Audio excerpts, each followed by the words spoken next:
Brigadier Daniel Berger, vous êtes actuellement le président du Centre d'histoire et de prospective militaire, mais est-ce que vous pouvez nous résumer votre carrière militaire? Ah oui, ça fait un moment où j'ai commencé à l'armée, je suis en formation d'ingénieur et après j'ai commencé à 30 ans comme instructeur d'unité chez les mécaniciens chars. Je suis parti après 1990 à l'infanterie pour rester quasiment 10 ans à l'infanterie. Et là j'étais instructeur d'unité, j'étais maître tactique à l'école officier et commandant d'école de Colombier parce que j'habitais à Cortaillon, donc c'était presque un cadeau d'être si près. Après je suis parti comme chef des opérations à l'armée, dans l'état-major général. Et ensuite, j'ai été nommé et promu brigadier pour commander la brigade blindée 1. J'ai terminé ma carrière comme conseiller personnel d'Uli Maurer. À l'époque, il était chef du département de la défense et sport et protection civile. Vous diriez que la principale évolution de l'infanterie, c'est quoi? C'est d'abord pour moi parce que quand j'étais instructeur d'unité, on avait des petites sections avec peu de moyens. Et en 2015, j'ai dû faire pour le chef du département une démonstration entre une section de 1973 et comparée avec une section de l'infanterie de 2015. Et la chose qui est vraiment frappante, c'est de voir la puissance de feu qui est 6 ou 7 fois plus grande qu'à l'époque où j'étais instructeur d'unité, et aussi le matériel. C'est incroyable ce qu'ils ont maintenant, incroyable, dans le sens positif. À l'époque, une compagnie a occupé un point d'appui environ dans 1 km², et maintenant c'est 6 ou 7 fois plus qu'une compagnie d'infanterie peut s'occuper au niveau du combat. C'est vraiment impressionnant. La chose qui a aussi beaucoup changé, c'est la mentalité de l'infanterie. À l'époque, c'était un peu, oui, on va à l'infanterie comme ça, mais aujourd'hui, c'est devenu aussi, je dirais presque une troupe d'élite, comme les jaunes qui sont aussi une troupe d'élite. Donc c'est vraiment impressionnant de voir l'évolution de l'infanterie. Et quelle évolution de l'armée en général? Bon, le problème c'était dans les années 90, même avant 61, parce que j'étais promu officier 1976, et là on avait la capacité de défense, donc on savait vraiment de faire la guerre et de gagner un combat. Et après, c'est une question d'argent. Quand j'étais chef des opérations à Berne, dans les années 2000, on a dû calculer l'armée de 3,7 milliards. Donc on a parlé de la compétence de défense. Et sur les 100 000 hommes ou 120 000 hommes, il y avait 20 000 environ qui savaient encore faire le combat. Le reste était engagé pour faire les pistes de ski, pour faire ci et ça. Donc on a vraiment réduit quasiment plus rien, cette capacité de défense. Et ça, c'était un peu, en voyant ce qui se passe à l'extérieur de notre pays, les différentes guerres, ça nous a beaucoup attristés pour des raisons politiques de diminuer les capacités de l'armée. En tant que commandant de brigade, vous avez beaucoup œuvré pour l'avancement. Pourquoi? Ah bon, c'est une petite histoire là, parce que quand j'étais à l'école recrue, j'avais un capitaine qui était plus tard après divisionnaire, de des amis, il m'a dit « Berger, plein de conneries dans la tête, il faut devenir chef ». J'ai dit « Ah bon, à cause des conneries ?» Non, non, meneur d'hommes, voilà. Et ça m'a touché. Et après, quand j'étais à l'école sous-officier, le commandant de l'école m'a dit « Berger, il faut que tu avances parce que tes qualités de leadership ».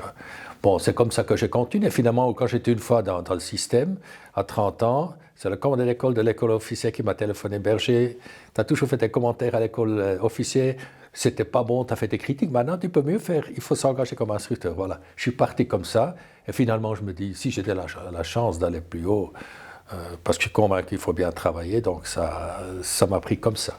Mais ce n'était pas planifié depuis le début parce que mes parents étaient des pacifistes. D'accord.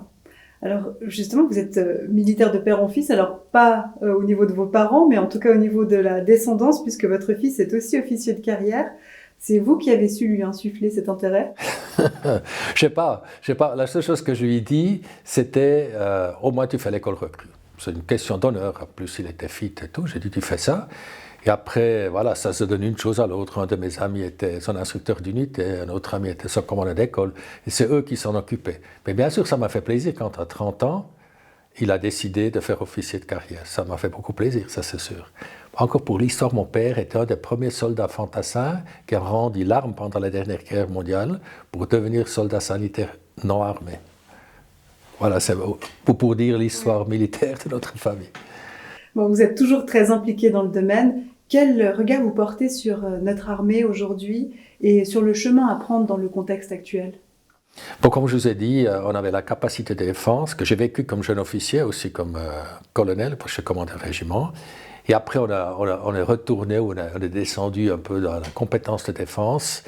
Évidemment, maintenant, je suis député au Grand Conseil de Neuchâtel. Je fais partie d'un groupe consultatif pour le Parlement de Berne, là. Et là, on a vraiment pris politiquement les choses en main pour vraiment redresser d'abord les finances pour l'armée et ensuite motiver l'armée et leur donner une mission politique de revenir à la capacité de défense. Et là, pour ça, je m'engage très fortement. Oui, alors à ce niveau-là, justement, par rapport au contexte actuel, est-ce que vous avez l'impression que la population a pris conscience des enjeux? Moi, je pense, parce que la phase, disons, après le chute du mur de Berlin, c'était la crédibilité de l'armée, on a dit on n'a pas besoin. Mais ces 30 ans de paix qu'on a vécu depuis 89, je crois que c'est un peu tempi passati, malheureusement. Et là, aussi politiquement, voilà, on est conscient maintenant, il faut changer. Et ça, c'est quelque chose que moi, j'ai constaté à travers de mon travail politique. Mais on a pris beaucoup de temps pour démonter l'armée, arriver à 120 000. Et maintenant, ça prend à nouveau 10 ans pour remonter l'armée, pour leur donner la capacité. L'objectif, ce serait combien d'hommes et de femmes? C'est pas une question du nombre des militaires, hommes ou femmes, c'est une question d'avoir la puissance de feu, un système pour faire le combat interarmes, de s'entraîner à ça d'une manière que ce soit crédible. Si c'est 120 000 ou 250 000, voilà, c'est les discussions actuellement en Berne, mais il faut aussi voir ça dans le contexte économique et la défense, je dirais, générale de notre pays. C'est pas simplement l'armée, c'est aussi les forces de police, protection civile et tout ça, c'est tout un système qui doit fonctionner. Bien sûr, comme ancien militaire, je souhaiterais 250 000, mais c'est pas moi de décider ça.